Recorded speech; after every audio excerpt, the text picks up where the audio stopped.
My commentary on Isaiah 53, verse by verse, as it covers me. Not Jesus Christ, not the people of Israel, the Jewish people. Isaiah 52 ends with verse 12. Isaiah 52, 13, 14, and 15 is a completely new chapter. The very beginning of Isaiah 53. In other words, Isaiah 52, and there are many references there to the servant, the Jewish people, as God often and quite frankly always refers to them. He never refers to them as his righteous servant. 52 ends at verse 12. Picking up with 52 verse 13 is really starting Isaiah 53 verse 1. It just got divided improperly. There's a lot to that, and I have it in my book.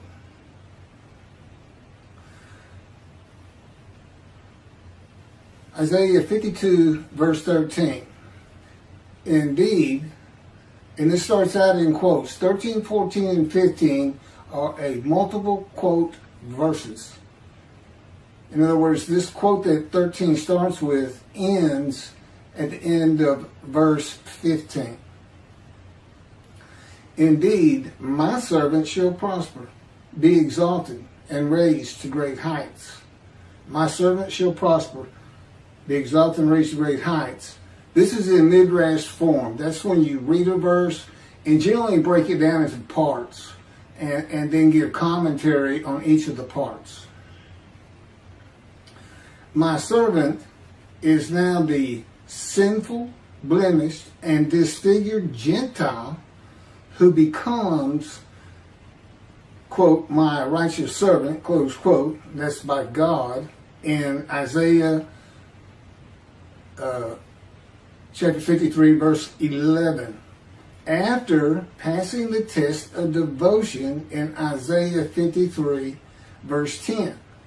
When he makes himself an offering for guilt in a covenant with God, agreeing to go through the suffering of God's fire of refinement.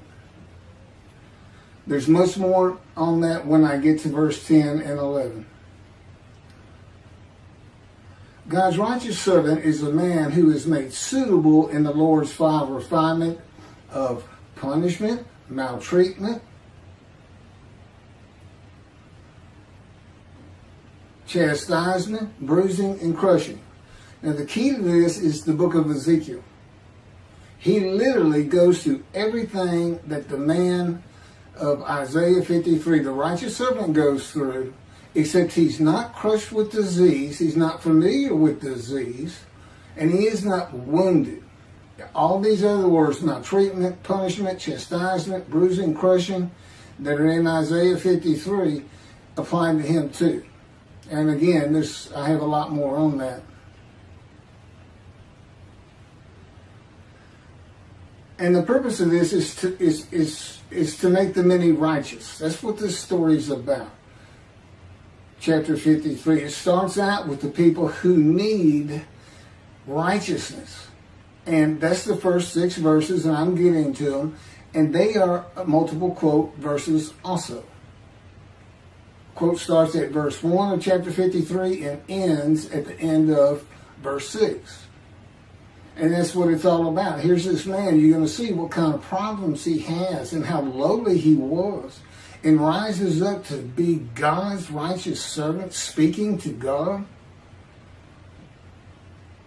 And as it turns out, in the day of the Lord, and you can find this in so many of my other videos, which is this day. Because Jeremiah 31 talks about a time to come, and it connects with Malachi 3, chapter 3, which is the last page of the prophets that God speaks to his prophets, and God prophesies a day of the Lord. And it says, so to make the many righteous, and through him the Lord's purpose might prosper.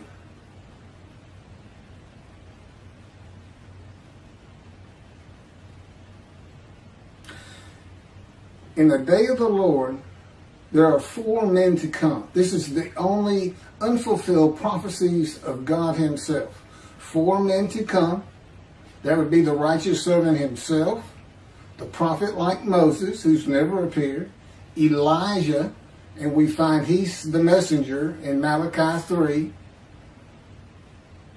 and of course the anointed one, Moshiach, the descendant of King David, from Isaiah chapter 11. Now, as I said, this is verse by verse and how I fit them. God came to me at birth, but did not speak to me as he did to Ezekiel immediately when his spirit lit upon Ezekiel. Then he could hear God speak. God is in his spirit. I have a little more on that in here, but it's also in many other videos. There's only one description. And the sages knew. The sages knew, although it's totally ignored today in Judaism, who says this Isaiah 53, the Jewish people as one man, Israel, a patriarch. You had to have a description. And they believed and said the descendant of King David of chapter 11, the Moshiach, was described in Isaiah 53. They even had a name for him in the Babylon Talmud, the leper scholar. And that's because he's familiar with disease, crushed with disease, and yet by his knowledge, he makes the many righteous. Not by his death, not by his blood, not by crucifixion, by his long life. And again, it starts out with the first 6 verses where we see there are people suffering a sickness. And I'll get to that in just a second. So I, the righteous servant Elijah, though my name is Keith, clear the way for the building of the 3rd temple. Because God says in Malachi verse 1, chapter 3, behold, I am sending my messenger to clear the way before me, and the Lord whom you seek shall come to his temple suddenly. So the purpose of God that's not stated in Isaiah 53, it just is a purpose that might prosper, is returning to his temple, which means it has to be rebuilt. So when his messenger is clearing the way for him, it's clearing the way for the rebuilding of the 3rd temple of God.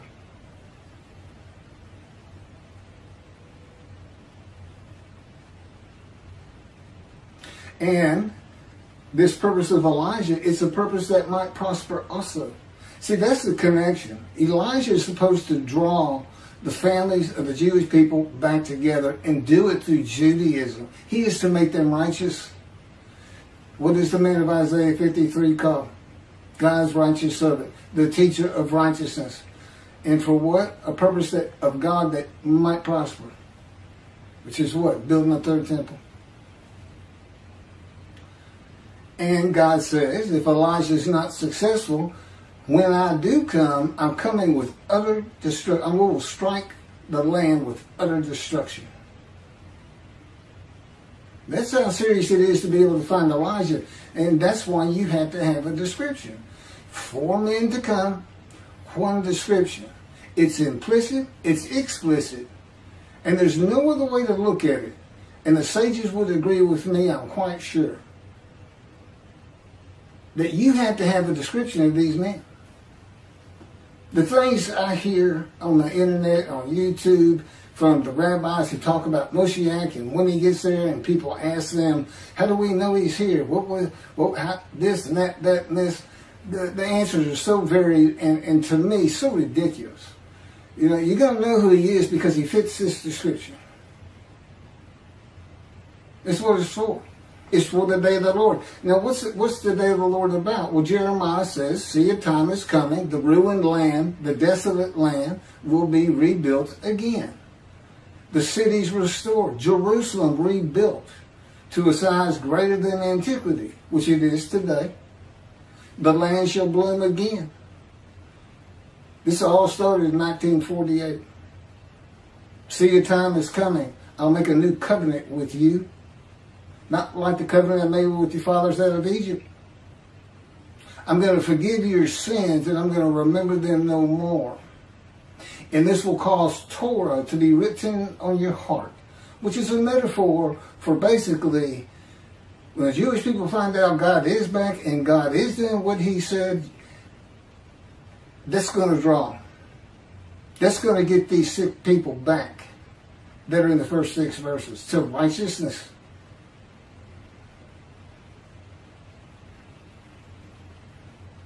So there's a new covenant. So we look at Jeremiah, you got these 3 see a time is coming, and you say, okay, well that's today. Because the land blooms again, Jerusalem's rebuilt, so the new covenant has to be here. What do we know about that? Who's going to deliver it? Well, you ask yourself, who delivered the first one? Moses. Who's supposed to come? A prophet like Moses. Well, what about the covenant itself? What else do we know about it? Malachi 3 verse 1. I'm sending my messenger to clear the way before me, and I shall return to my temple suddenly, and the angel of the covenant that you desire is already on the way. It's the day of the Lord. That's what ties the two together. And you got to have a prophet like Moses. You got to have you have to be able to describe a man who's a prophet of God. That's number one. And then he has to be able to do the things Moses did, which primarily is write the Torah. The Jewish people haven't been in bondage since the Israelites left in the Exodus. So that's not the issue. And a man who can talk to God face to face, friend to friend. So this is what we're looking for. This is what everybody should have been looking for from the beginning. But particularly after the lands had become desolate and restored as they are today, which did not happen with the Assyrian Babylon exiles when they returned. They couldn't even go in to the northern kingdom because it was inhabited by Gentiles. That's another story too. But they didn't revive all of Israel as it is today. This is when it occurs, and I can tell you it is occurring because he's been training me up for this for 13 years now. We're just now starting to make a splash and let people understand what's really happening. He's here. It is the day of the Lord. There's 3 Abrahamic religions: Judaism, Christianity, and Islam. And it is unquestioned, at least in this room, that the clear winner is Judaism. There ain't any question about it. And rightfully so. What other people have suffered as they have. So this is what we're looking for. The man being described, when all the verses are taken together, is a sinful man whose life had been lowly, full of grievous events, serious injuries and wounds, a man of pain and suffering, familiar with disease, that the Spirit of God alights upon, to the crown of God's righteous servant who makes the many righteous and rises to great heights.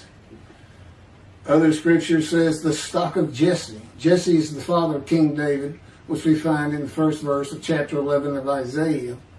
The stock of Jesse that has remained standing shall become a standard to peoples. Nations shall seek his counsel, and his abode shall be honored. That's Isaiah chapter 11, verse 10.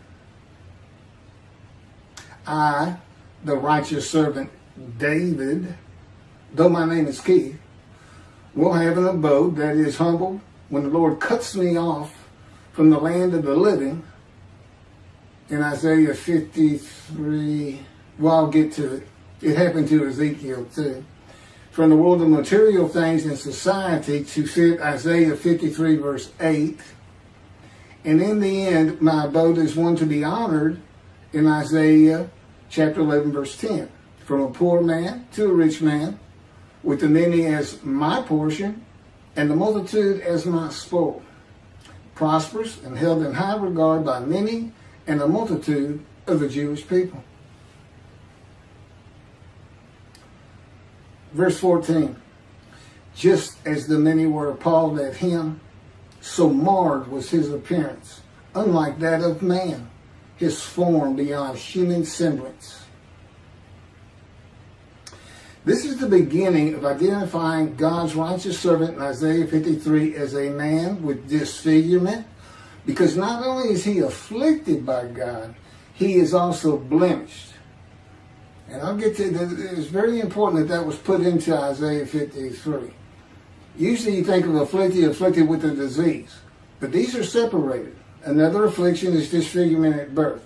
King David would have nothing to do with the blind, the crippled, the lame, because it was a sign in those days that God did not like you. He'd have nothing to do with them. You know, he's not a man without defects, such as lambs and rams for a sin offering and guilt offering in the Torah. In other words, God had Isaiah write that in, that this man was disfigured and afflicted with disease for one main purpose. Do not try to use the animal sacrificial atonement worship laws of Leviticus for this chapter, for this man. And that's just what the Christians did. And one rabbi that I know of, human sacrifice is what that would be. But you know what you can't sacrifice? A defective, blemished lamb or ram. You can't do it. It's not acceptable and won't be accepted by God. And the Christians can't see it. They just can't see it. They're blind. As they say the Jewish people are, that Isaiah 53 is prophetic of and describes Jesus Christ. I don't see him fitting a single verse, save one. But that's for another time. So, how could a man today fit the description of the Lord's righteous servant in Isaiah 52:14 with his appearance marred, unlike that of man, a normal man, unlike normal men? And just so marred, he shall startle many nations in verse 52:15. So he's marred, his appearance is so awful you can't look upon him, it sounds like. But the truth of it is, he goes on to startle many nations. Nations seek his counsel. He makes them many righteous. So he is a person who can be looked upon. There is one way and still be alive to fulfill verse 52:15, to describe a man who comes when the land blooms again, the ruined cities have been rebuilt, and Jerusalem has been rebuilt to the size as it is today, which began about 70 years ago.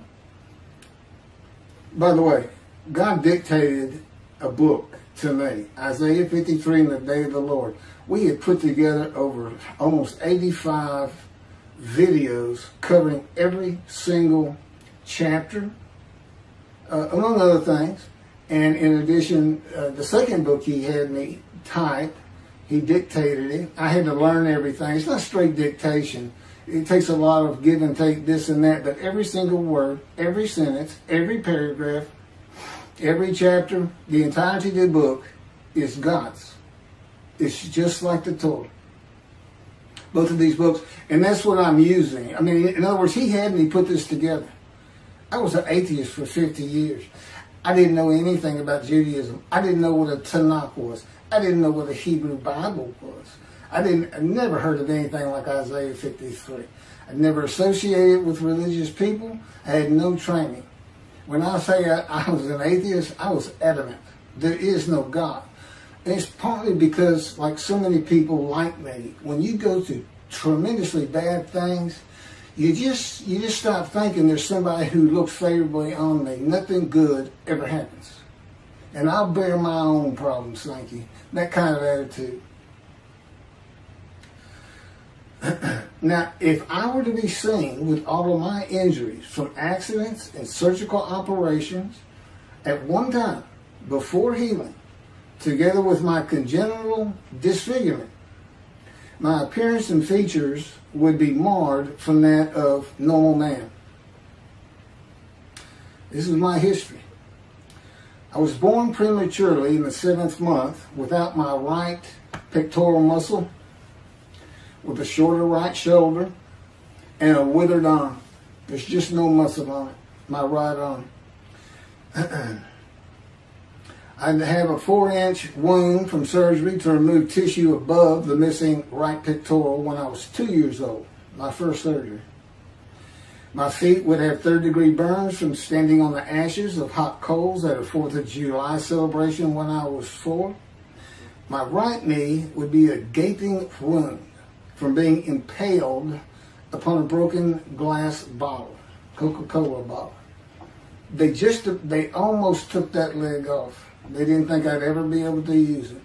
But you would say a miracle happened. One particular doctor who could repair it walked by that hospital door, and my mom actually knew him. He had repaired my great-grandmother's hip that she broke when she was about 90 years old.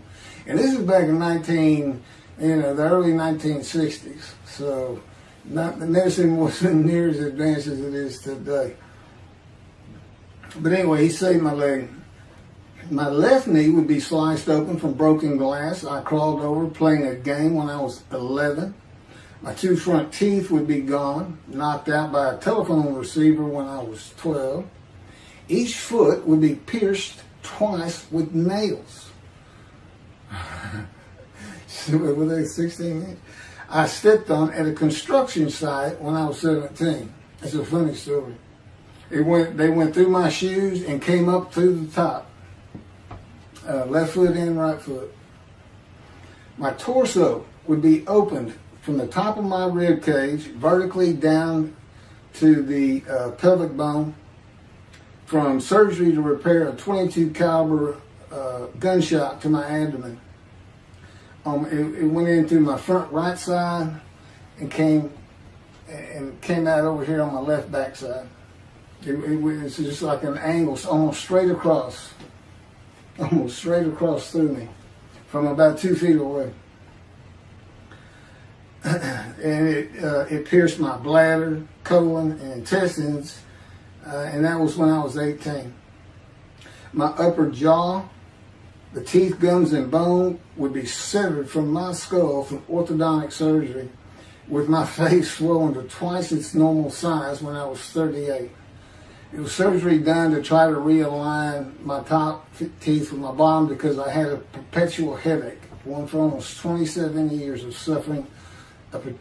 And the stories behind all these accidents and events and how I survived them is very interesting, and that's what the second book's about. It's called The Life of the Righteous Servant, God's Righteous Servant of Isaiah 53. Which he also dictated to me, even though it was my life. And it's primarily to show how I fit these verses. Because that's why he came to me at birth but didn't talk to me till I was 50. It's to make sure I fit these verses.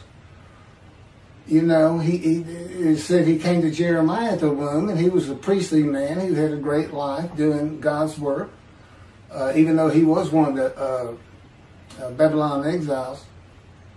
God came to me for a different purpose, to make sure I had a life of suffering, to make sure I fit these verses, and to prepare me in all kinds of other ways that I didn't know. He basically orchestrated my life without my knowledge, and me all the time being an atheist. But these stories are in that book. The first 7 chapters are just about me. That's pretty easy to read, just accidents that happen. And then it picks up with the chapter where he speaks to me for the first time. And then there's an additional 7 chapters culminating with what I'm reading to you right now. It's called chapter 16, Isaiah 53, Keith McCarty, verse by verse.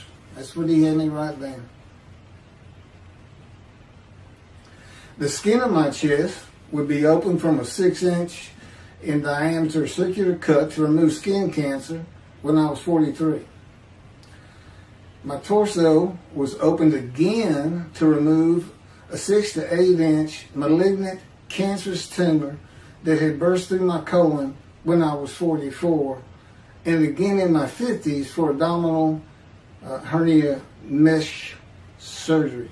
I'm 63 today. God spoke to me at 50. As I said, he's been training me up for this for 13 years and teaching me all this. My left hand would be broken from a fall on a tennis court when I was 28 and broken again walking on stones in a creek when I was 55.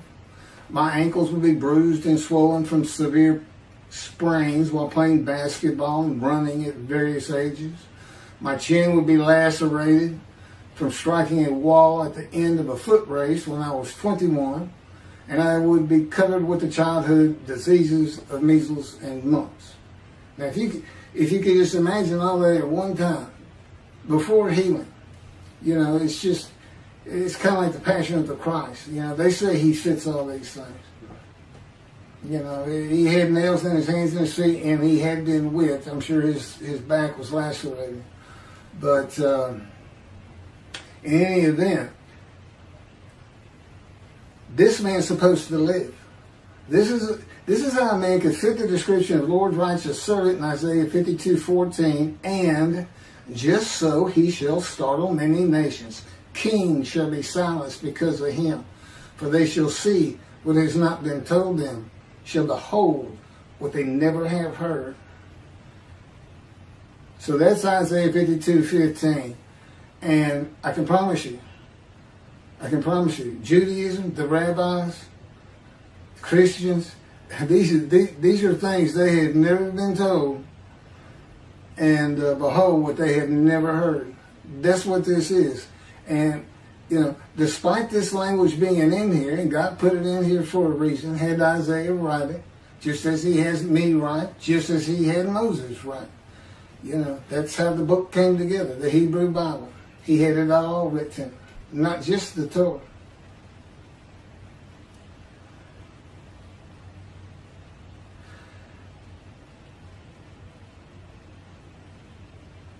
Okay, so, nations, the Gentiles, startled, and kings, leader of nations, silenced by seeing the following.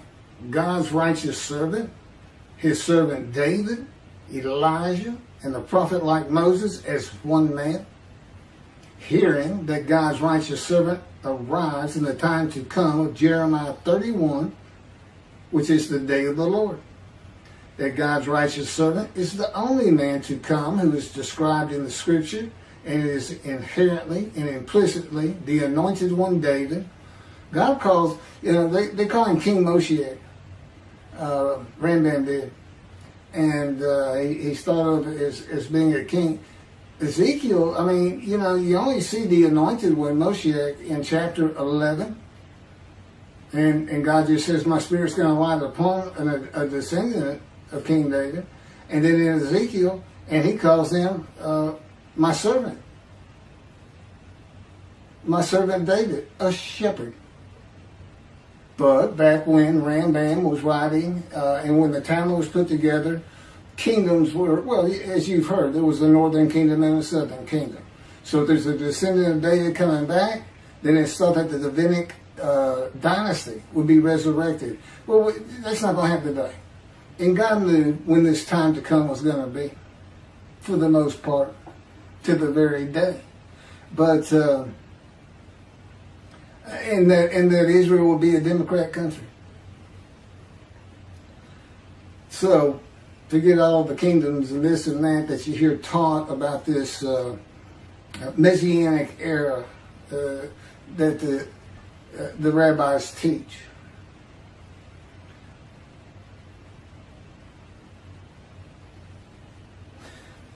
That the Jewish people throughout the world are forgiven by God of all their iniquities and sin by God's written word in the day of the Lord.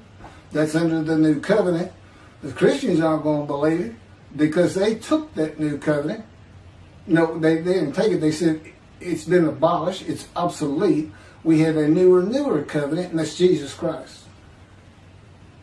That's the only way you can find righteousness is through faith in Jesus and the resurrection.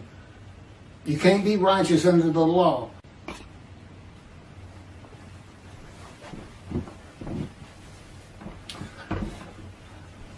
Okay, I can only put a half an hour on my camera at a time, and it just ran out. But let me pick back up and keep going.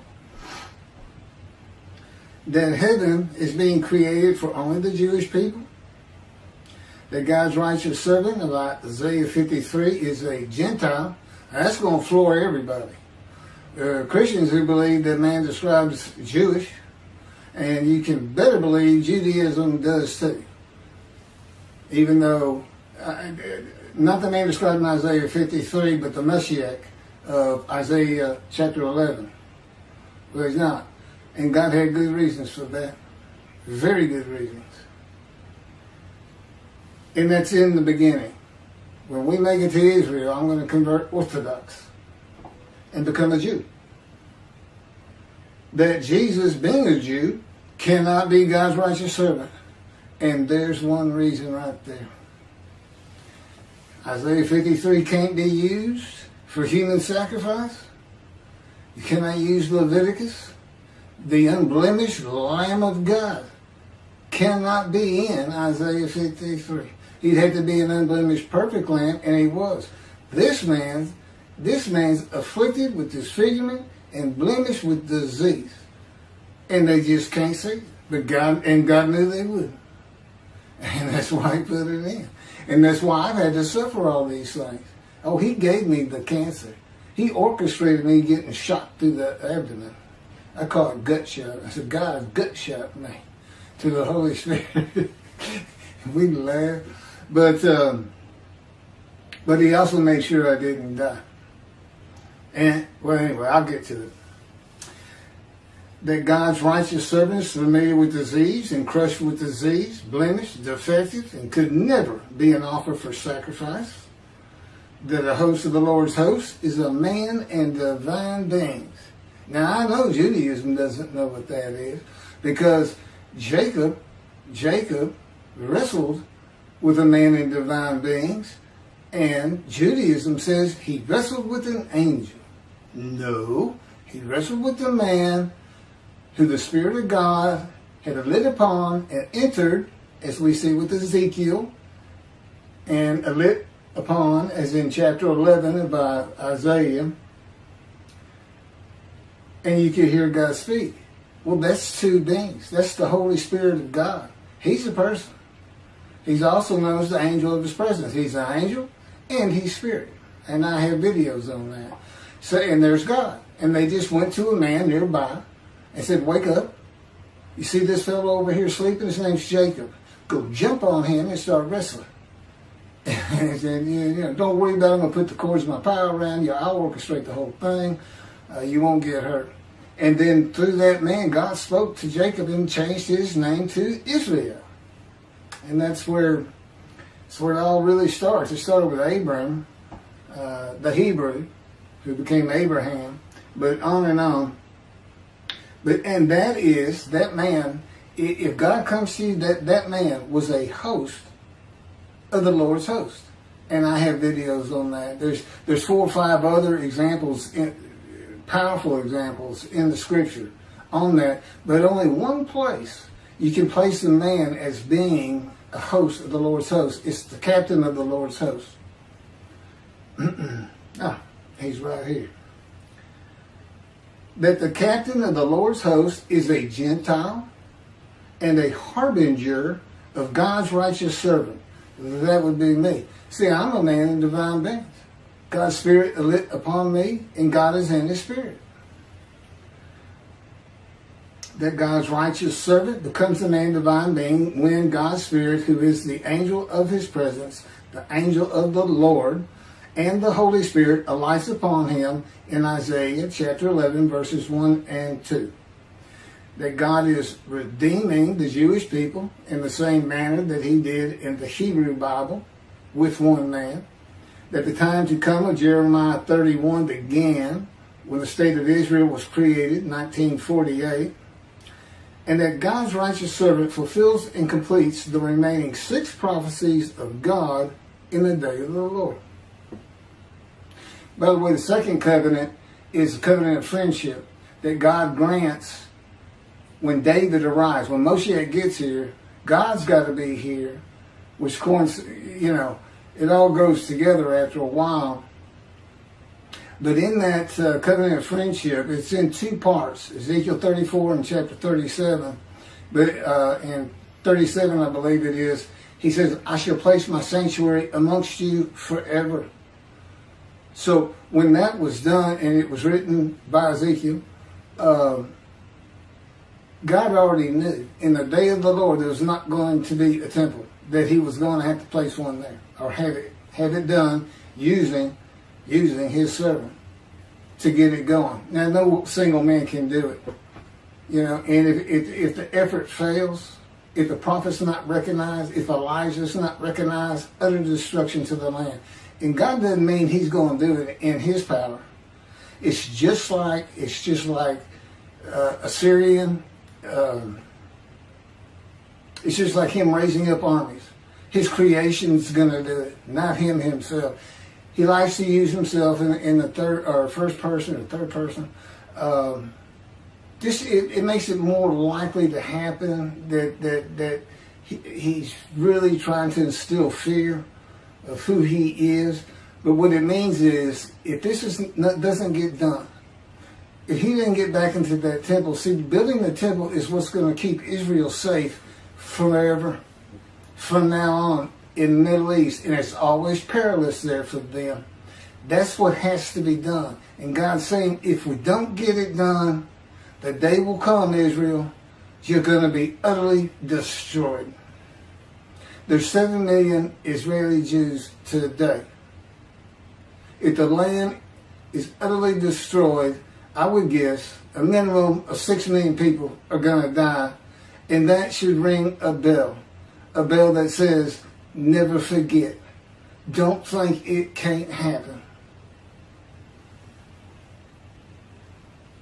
Okay, picking up with the actual chapter 53 that we have in the Bible. As I said, it actually starts at 52:13. The first speakers of Isaiah 53 are the witnesses of the righteous servant in the quoted multiple verses 1 through 6. The many who are made righteous by God's righteous servant. Verse 1. Who can believe what we have heard? I just went through a whole lot of that, and I got some more to add to it.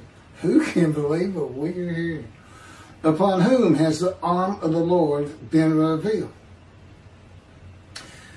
The witnesses ask, who can believe that God redeems the Jewish people by the new covenant with sin forgiveness that is delivered by the messenger Elijah, who receives it from the angel of the covenant, who is the angel of God's presence, the Holy Spirit that alights upon the anointed one in Isaiah chapter 11, redeemed by the covenant of friendship that comes with his servant David when he sanctifies Israel by having the third temple built on his holy Mount Zion in Jerusalem. Redeemed by speaking to his prophets again. The Jewish people saying, we told you we were right. We told you we were right all along. And God is speaking to his prophet again. Explain all these things if you can. But you cannot. Who can believe what we have heard? And his prophet again, as he spoke to Moses, face to face and friend to friend. I can explain what that means, face to face. A lot of people don't get that. And all by and with one man the Lord calls my righteous servant. Rambam says in chapter 12 of the laws concerning King Moshiach that Moshiach will compel all of Israel to walk in the way of the Torah, perfect the entire world, motivating all the nations to serve God together. There will be neither famine nor war, neither envy nor competition. The entire world will be solely to know God.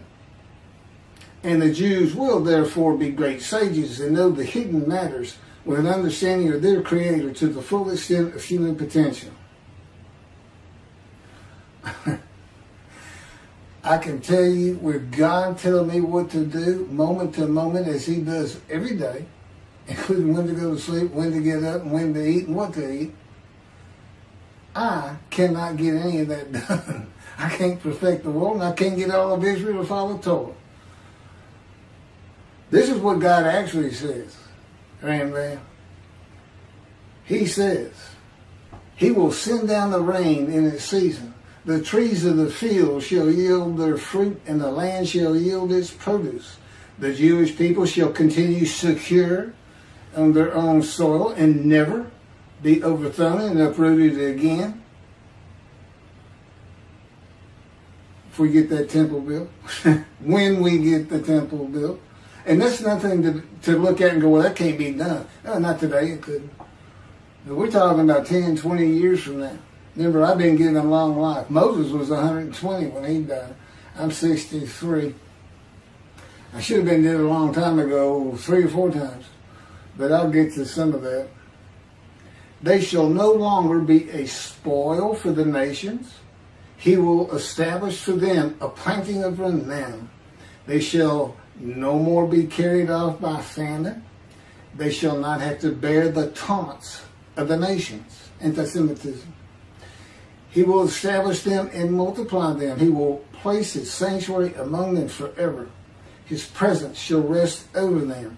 And when his sanctuary abides among them forever, the nations will know that the Lord sanctifies Israel. Who would believe that one man fulfills and completes the remaining prophecies of God in the day of the Lord? Okay, I just went over that. The witnesses report, and who would believe it, that they had not been told by their wise men, sages, rabbis, and theologians that God's righteous servant of Isaiah 53 is a Gentile. In the beginning. Isaiah 63 says God comes from Adam. That is interpreted in Judaism to be Christianity and means he is coming from a Christian country. And of the people, Jewish people, none are with him. Okay, I have some videos. There's so much more information on this. This idea, Adam's associated with Jacob's, who is Israel, Jacob's brother Esau. They're like eternal enemies. And Esau immediately started marrying Gentile women, Edomites and things like this. His whole generations from him are considered Gentiles. So Esau is considered Gentile. And that's why the reference becomes Rome, who were obviously Gentiles. And then it became Christian Rome. And then Rome fell. And now references are to Christianity because there's still things God says he's going to have to do with Adam. And of course there is no Adam anymore. That would have been, it's kind of like Moab. And Basra was its main city. But it would be in the country Jordan today. And it was destroyed a long time ago. So, and the Jewish people in the Exodus, they weren't allowed to pass through Adam. God has never come from Adam. So anyway, he's going to be coming from a Christian country. And no Jews are with him, no Jewish peoples. And he's coming from a Christian country with a Gentile. So, things you've never heard. The witnesses report that they have never heard that the captain of the Lord's host is a Gentile and a harbinger of God's righteous servant, who is a Gentile, just as Elijah the Tishbite. I don't think most people understand that. Elijah's a Gentile.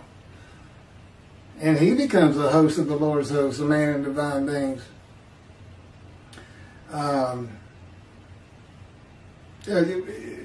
There's no Tishbites in the Bible. There's lots of genealogy, especially in Chronicles. There's no Tishbites. There's no clan of a Tishbite. And it also specifically says, I'm pretty sure more than once, an inhabitant of Ramoth Gilead.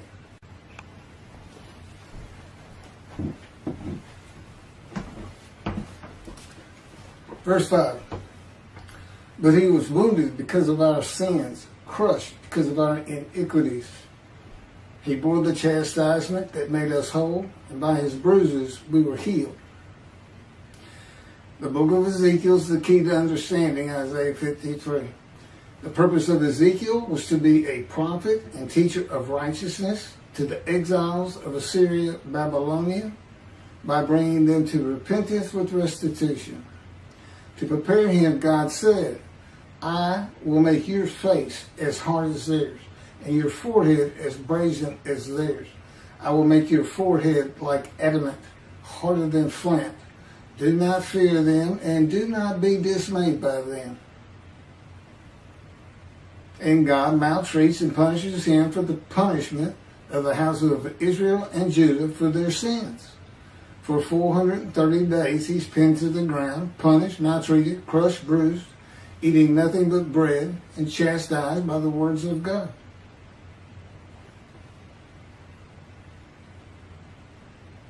God's righteous servant, that is me, is a man of suffering throughout his life, with persistent hardships and troubles, grievously affected, especially by disease, and severely injured at one time or another.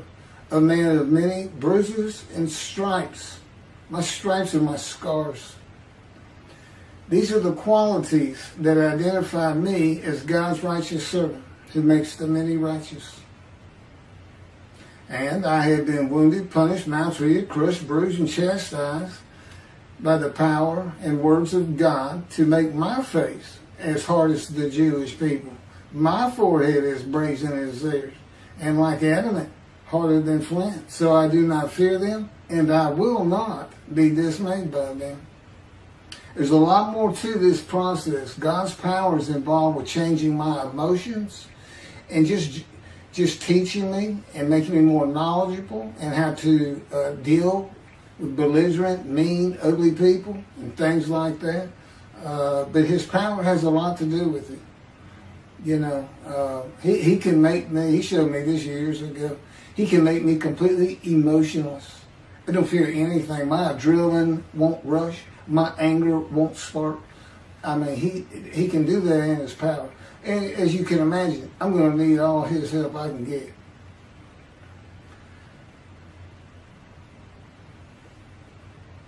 Verse 6, we all went astray like sheep, each going his own way. And the Lord visited upon him the guilt of all of us. We all went astray like sheep. That would be the Jewish people. This is verse 6, the last by the witnesses, who are the witnesses and speakers of 1 through 6. They had stopped following the laws of God in one manner or another.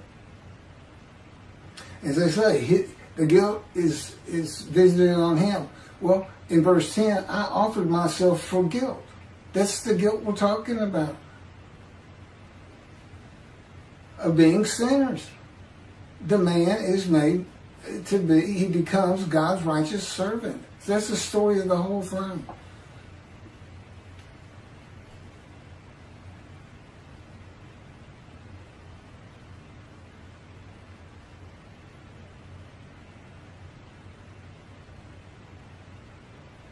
So, I accepted God's offer of possibly, it says he might have long life, possibly having long life after being crushed with disease in return of offering myself for guilt. It's a covenant between me and God. God and the Gentile, a covenant.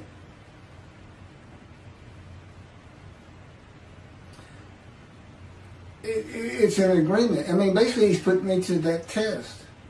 You agree to go through my fire of refinement. He's trying to tell me how awful it is and what it's going to take and how it's going to change me. And then he makes it tough by saying, I might give you long life. So you're like, I got to go through all that, not really understanding it, and you might give me long life? He said, that's correct. Will you offer yourself for guilt or not? You know, that's how he's talking to you. You just kind of like, you can't, you know better than to say, can I have a moment to think about that? You know better. You just do. It's just, and you know, you can't take the guilt of other persons. I offer myself for the guilt of the Jewish people for their sinning, these witnesses, and the many and the multitude made righteous. So, I mean, you already know this is figurative language. I mean, you know, I can't take the guilt of the Jewish people. Does that mean every Jew in the world, all of a sudden they don't feel guilt? I mean, they're known for that. They're feeling guilt because the world is oppressing them so much. You know, it's a stereotype, but it's one that has been there a long time. But so basically, those who are made righteous no longer feel guilt, though I do suffer greatly in God's fire of refinement. So that's the last of the verses by the witnesses. The second speaker of Isaiah 53 is Isaiah himself, the prophet, in verses 7 through 10. Verse 7, he was maltreated, yet he was submissive. He did not open his mouth. Like a sheep being led to slaughter, like a ewe dumb before those who shear her, he did not open his mouth. Okay, breaking it down, he was maltreated, yet he was submissive.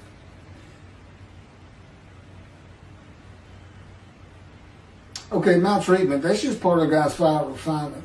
I mean, when God maltreats you, let's just say this, you haven't been maltreated until God does it. He's very good. It hurts because it's God. You know, I mean, you know, your wife or your kids maltreat you, that hurts. But until you've been maltreated by God, you know, there's a whole other level to go to. And again, he's just drawing emotions from me to change me. And with God, you're always submissive.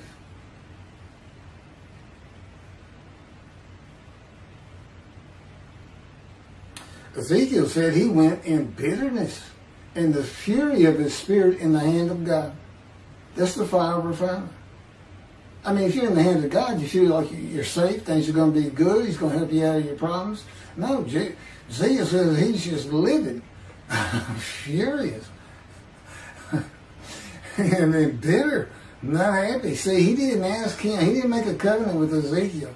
Ezekiel said, the Spirit sees me. God doesn't have to ask you to be a prophet. God doesn't have to ask you to go through his fire of refinement. There's so many reasons for that, this figurative speech that I go through a lot more detail in the books particularly and in some videos.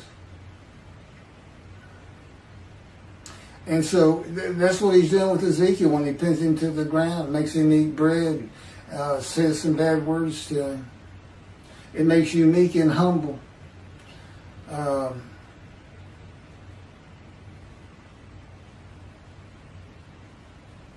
You know, it dulls your emotions. You feel in your anger. And he showed me that he can remove my emotions entirely. He can make me like ice, where absolutely nothing can bother me or feel anything. You know, which, as you can imagine, there's going to be plenty of people not too happy with me, like 2 billion Christians and 2 billion Muslims, and probably a good bit of the Jewish religious community. They're just going to say, that's not what we believe. You know, it's religion. I'm still trying to learn it, but I know enough.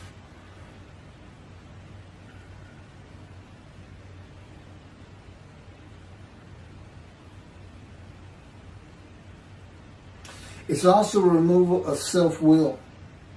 God has absolute control over me. His power envelops my body, my head, my mind. I don't make any decisions of my own.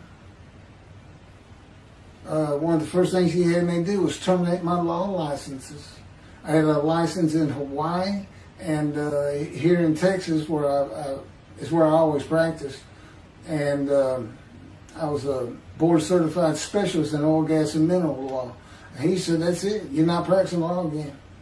And he actually had me terminate my licenses. I said, what am I going to do for money? He said, you're not going to have money. I said, okay. See, that's maltreatment right there. Terminate your law license and then get smart with it. Oh, he's rough, people. But he's a great person.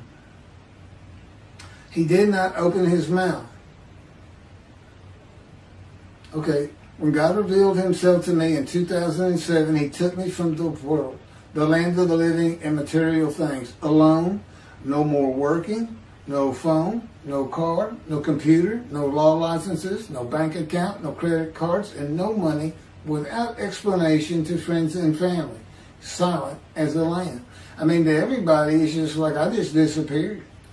You just, no work, no social life, no friends, no money. You can't do anything.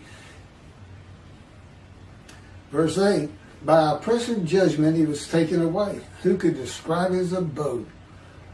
For he was cut off from the land of the living. That's what I was just talking about. Through the sin of my people who deserved the punishment. Again, that's figurative speech. Okay, I wasn't taken away because of the sin of the Jewish people. It's just that I'm going to be the righteous servant. They've been sinning. I'm going to bring them back into righteousness through Judaism. And, I'm the one getting punished. And, when you think about it, a sinner, especially when they die, they may get punished then. It's not really true. I have a lot of information on that. Again, I have the knowledge of Elijah. Okay? I as far as anything and everything unseen from the heavens, from heaven, how angels are created, how Adam was created as a man. Think about that. We kind of grow up and evolve in our learning and our knowledge of those things around us, and all of a sudden he just comes to be and he's already a full-grown man. I know all about that. By oppressive judgment he was taken away. Okay, the oppressive judgment is being guilty and receiving a sentence of imprisonment and of maltreatment, chastisement, punishment, bruising, and crushing until suitable for God's purpose. A purpose that includes making the many righteous. Okay, I've written 2 books, as the prophet like Moses would. I've put together almost 85 videos now at God's command and direction. The very words I use, and this is the books themselves. And I'm still in the fire of refinement. It has gotten tougher, more painful every year. And he has not let up on me. I mean, doing these videos and writing the books is about the only time he lets up on me. So I really enjoy doing this.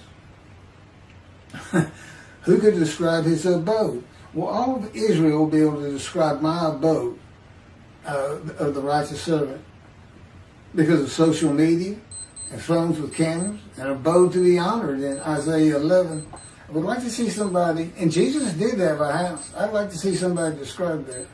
It's not described in the New Testament.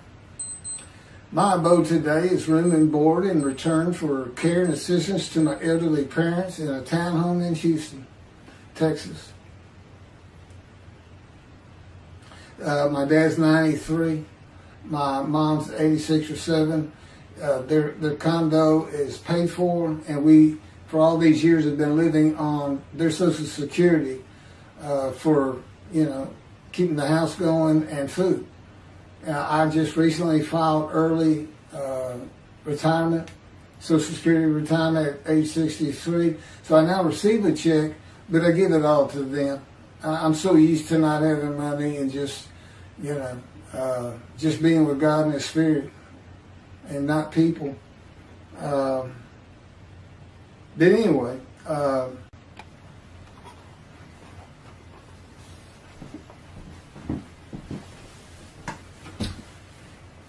verse 9, and his grave was set among the wicked, and with the rich in his death, though he had done no injustice and had spoken no falsehood.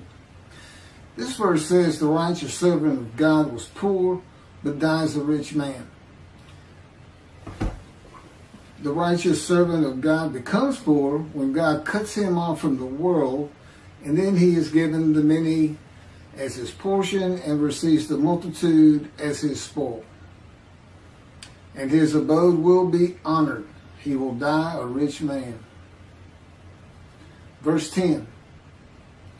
But the Lord chose to crush him by disease, that, if he made himself an offering for guilt, he might see offspring and have long life, and that through him the Lord's purpose might prosper. So he might be given long life, and the Lord's purpose might prosper. God's righteous servant will be familiar with disease and his life crushed because of disease that he is afflicted with by the power of God.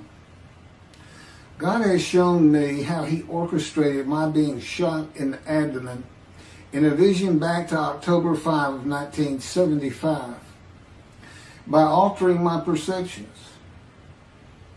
Had he not done that, I would have removed myself from harm's way. And you can also find that in Isaiah chapter 11, I believe it's verse 3, that he will not make judgments and decisions by what his eyes and ears perceive. God will decide what I perceive. He'll decide my judgments, and he decides my decisions and what my eyes see. The bullet passed through my colon, bladder, and intestines. I was 18, and this is when the doctor said a tumor began growing in my colon based on its size when surgically removed when I was 44 years old, shortly after the 9/11 terrorist attack on New York. God tells me that the trauma to my colon activated dormant cancer cells, and in his power, he made sure they did not go dormant again. And now I survived the colon cancer. They had to open me up, just as they did with the bullet wound, from stem to stern. Remove about an 8-inch tumor that had burst through my colon. I had been bleeding internally for months. And it metastasized. It spread to my lungs. I didn't know that at the time, though, but so anyway, they removed the tumor, and I took chemotherapy for colon cancer. And then they had me come back in months later and started running more tests, and that's when they found lung cancer. X-rays of my lungs. My chemo had been specific to colon cancer. And then, my dad's sitting right there with me. And they took the x-rays twice, and they showed them to me, and it's just white spots all over my lungs. And they said, the white spots are cancer, and it's too advanced for us to even try and treat. And I said, well, what does that mean? You can't treat it. And he says, it's too advanced, so you're going to die, and you're going to die real soon, as in a month or so.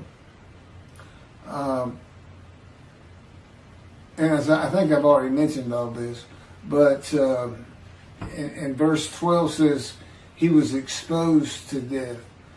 But that was when the planes hit New York. I'm sure I must have covered this in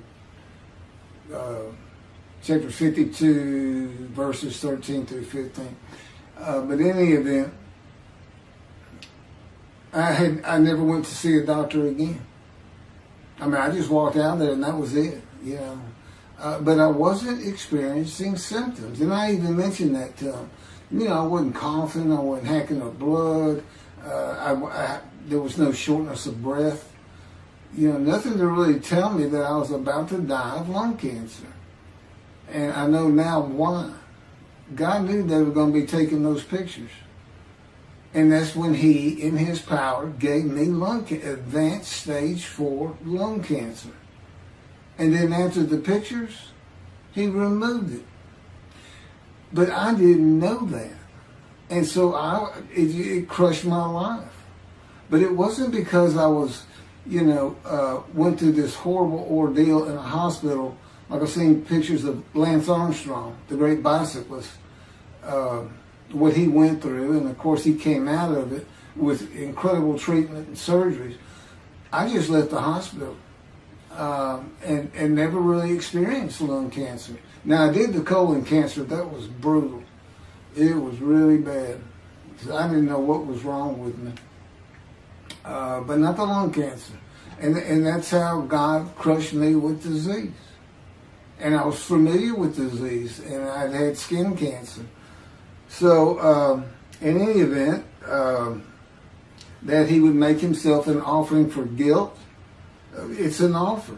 It's an offering of one's self and soul to God for the guilt of the sinning of the Jewish people, in particular the many made righteous who were the witnesses of verses 1 through 6. And that was in return for possibly having long life and seeing my children. I have 3, by the way. It was a covenant between me and him. You offer yourself for guilt, I might give you long life. But here's what, and then he explained to me the fire refinement. He said, well, what's really going on is, he says, you can't take the guilt of the Jewish people. Okay? That's figurative speech. But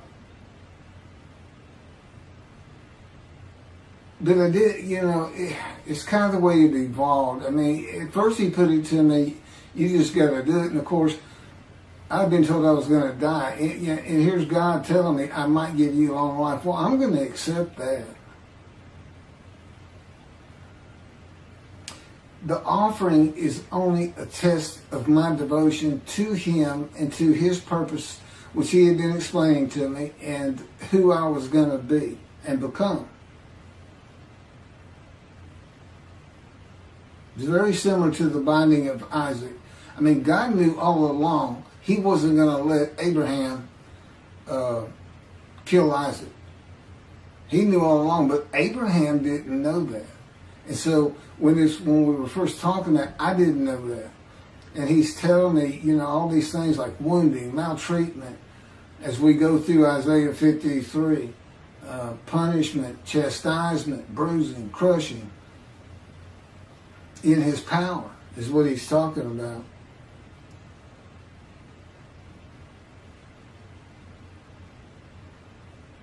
So when the test of devotion, will he offer himself for guilt and go through God's fire of refinement or not?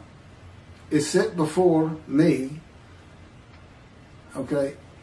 But here's the kicker. The new covenant had already arrived. In Malachi 3, God says, I'm sending my messenger to clear the way for me, and I'm returning to my temple suddenly.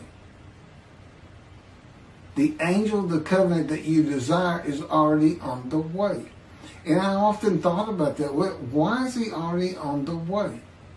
I may have even asked God about it, but he didn't answer me, which is not unusual, by the way. It's because of this test of devotion.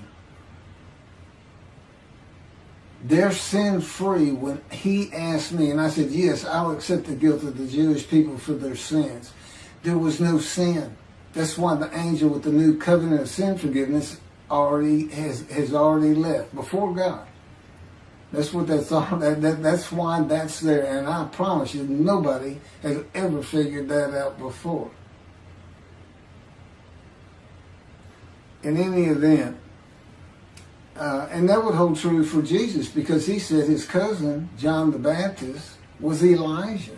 Well, if he's Elijah, you're at Malachi 3 in the day of the Lord. And that means all the Jews would have been sin-free under the covenant. That would have been the time to come. The time of Jesus, his life instead of mine. Okay, for all kinds of reasons, that's not possible. And interestingly, Jesus uses Malachi 3, verse 1, that I'm talking about, to describe his cousin, John the Baptist, as Elijah. But guess what he leaves out? The angel of the covenant that you desire is already on the way. He put in the part, I'm sending my messenger before me. Okay, and later on in that chapter, towards the end, it's when we hear that Elijah is there, and he's the messenger. He's the only man mentioned in that chapter. So, yeah, the New Testament leaves the angel out, and the new covenant and sin forgiveness, because how can Jesus go to the cross for the sins of the Jewish people if God's already forgiven them by his written word to be brought and delivered by Elijah? That's what he's the messenger of, the new covenant. And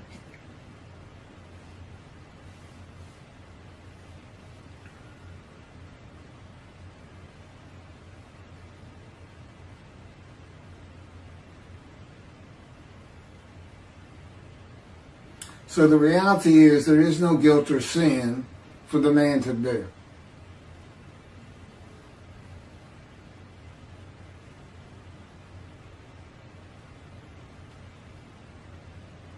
The primary purpose of verse 10 is not to test the devotion.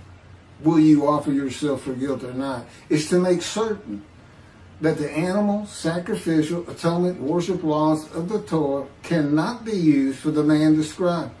Because God knew what the Gentiles were going to do.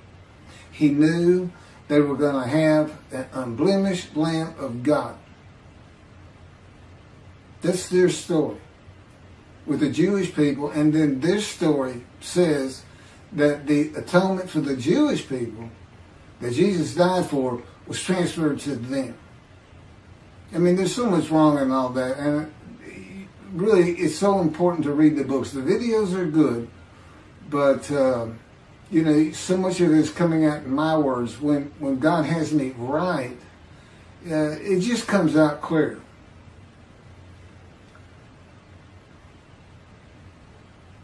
There's no other reason God would crush a man with disease. He didn't crush Ezekiel with disease, who goes through the same things except for the wounds as the man of Isaiah 53. It's the same words. He's maltreated. He's punished. He's told, you're being punished for the punishment of the houses of Judah and Israel.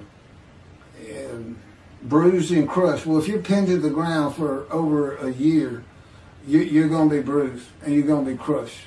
Because it's God's power that's keeping him there on the ground. I'm very familiar with that power. I have been pinned more than one time in that power. For no other reason to be able to understand what Ezekiel went through. But that's why God afflicted me, blemished me, afflicted me, crushed me with disease. That's why I had to go through it. Because of Christianity, because of Jesus Christ. I had to suffer cancer.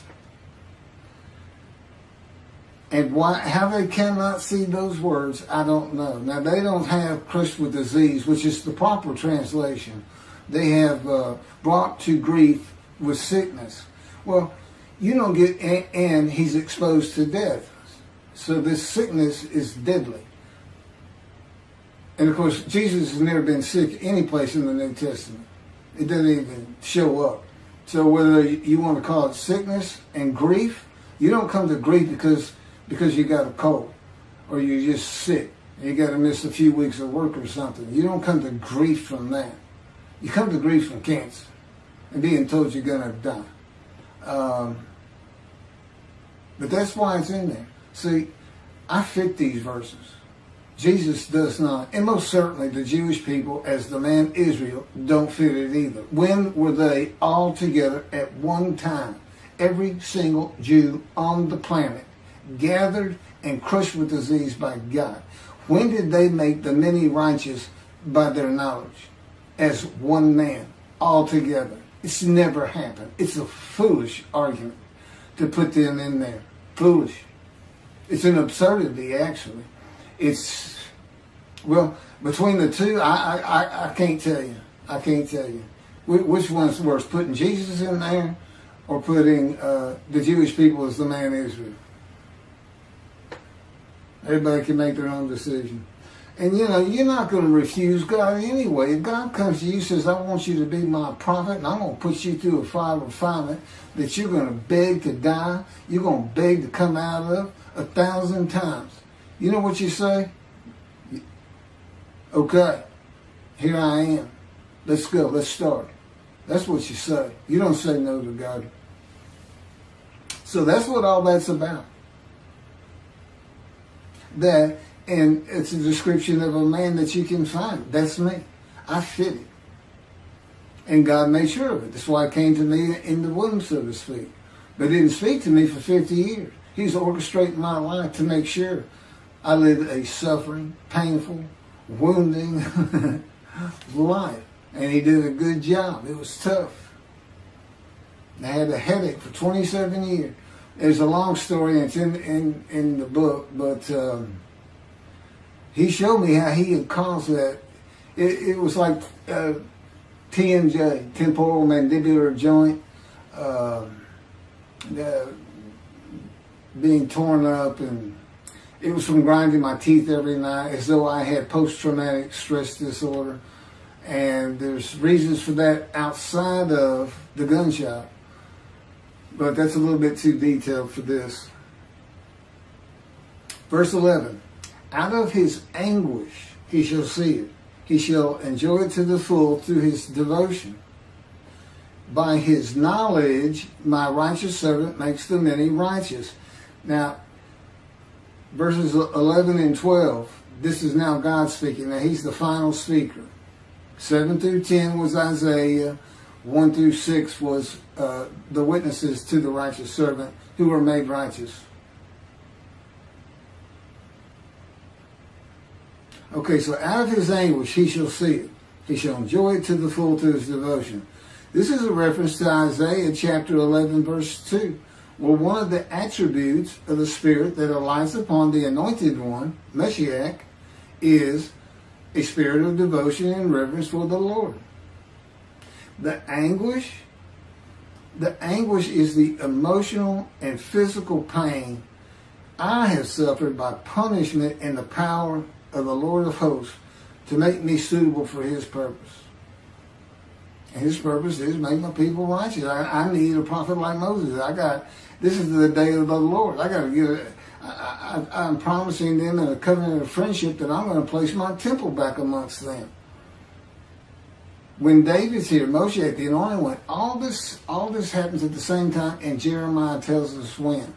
When the desolate lands are restored, when they bloom again, the cities restored, Jerusalem rebuilt to a size greater than antiquity, and it is. It's today. That's what it's for. It can't apply, Jeremiah wrote this, it can't apply to the Assyrian Babylonian exiles because they had nothing to do with the lands of the northern kingdom.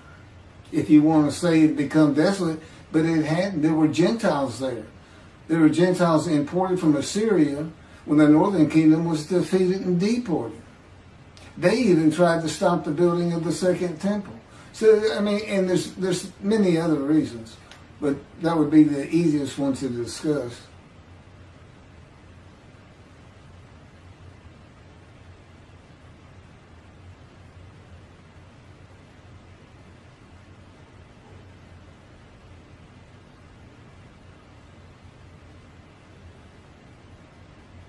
Verse 12, assuredly, I will give him the many as his portion. He shall receive the multitude as his spoil. For he exposed himself to death and was numbered amongst the sinners. Whereas he bore the guilt of the many and made intercession for sinners.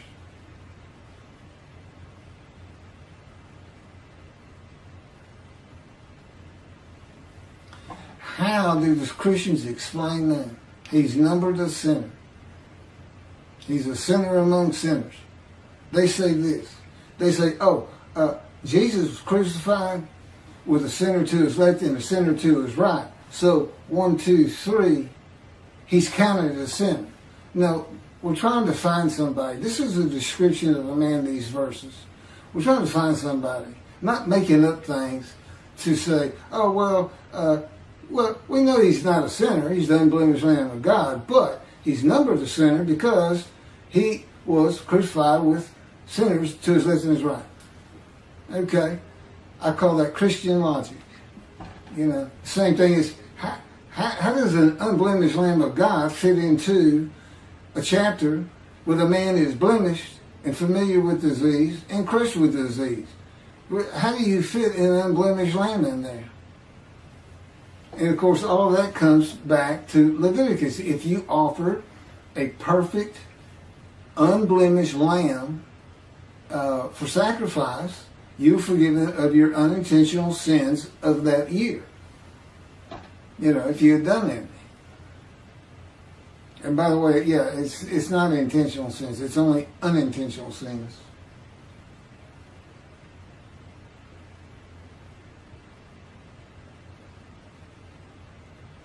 For he exposed himself to death. Jesus was never exposed to death. He died. Okay? He's crucified and he died. There's no other time in his life he was exposed to death. You know, when I was born, they told my parents, take him home, born premature, 7th month. They just take him home. His intestines haven't formed correctly. He cannot eat, and he's not going to be able to. Just take him home. He's not going to make it. But I did. I survived. There's a story about it. As with so many things, I've been shot to the abdomen. It was 8 hours before I could get to a hospital. I was way out in rural Texas, and they could do anything.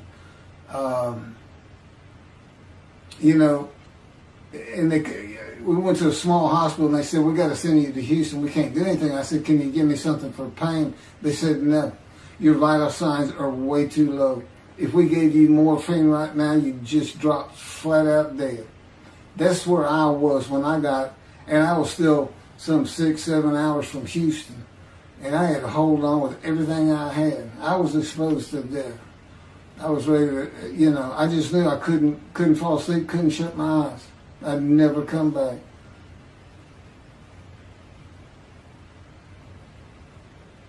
Oh, and I am numbered among the sinners. I've had plenty of things. God pointed a bunch of them out in visions to me. As a matter of fact, it was as if you've ever seen the movie or read the book Scrooge, or the Ghost of Christmas Past with Charles Dickens. Oh, A Christmas Carol. He took me back in visions to all these different times I was sinning. And it's not like I was an habitual sinner. It just does seem that I ran the gamut. It just wasn't much I left on the table when it came to what's the sin. You know, I never murdered anybody. But there was a lot more sins than I thought, because I told him, I don't think I was that much of a sinner. I was good to people. I don't like to hurt people or anything. I don't even like to hunt or step on bugs. But turned out there was a lot more to it than I thought. Anyway, I hope this has been informative. You're going to be hearing about me for a long time. All this talk about building the third temple, that's years in the future. God tells me, don't even think about it. Because I've told him, I said, well, that would be impossible today. He said, it won't be today. It could be 10, 20 years from now, but things will change in the Middle East. You'll see. So that's where we are. And right now the focus is on his passing his wrath in chapter 51, which of course moves into the description of the righteous servant in 52 and 53. He passes his wrath to the Christians. He tells his people, I'm passing the cup of my wrath, my bowl of wheeling, from you to those who told you to get down on the ground and walked all over you. That would be the Christians who stole their book and told them they didn't know how to read it. That they didn't know Isaiah 53 described Jesus Christ. Arrogance. And God says of Adam, I'm going to tear you down from your high cliffs with your arrogance. So that's kind of what we're going to be focusing on for quite some time. But to do that, I have to be believed. I have to be lifted up high. Because nothing's going to make them more angry than that. That the Jewish people are saying, see, we told you. Here's the guy of Isaiah 53. It's got nothing to do with your Jesus. Thank you very much for listening.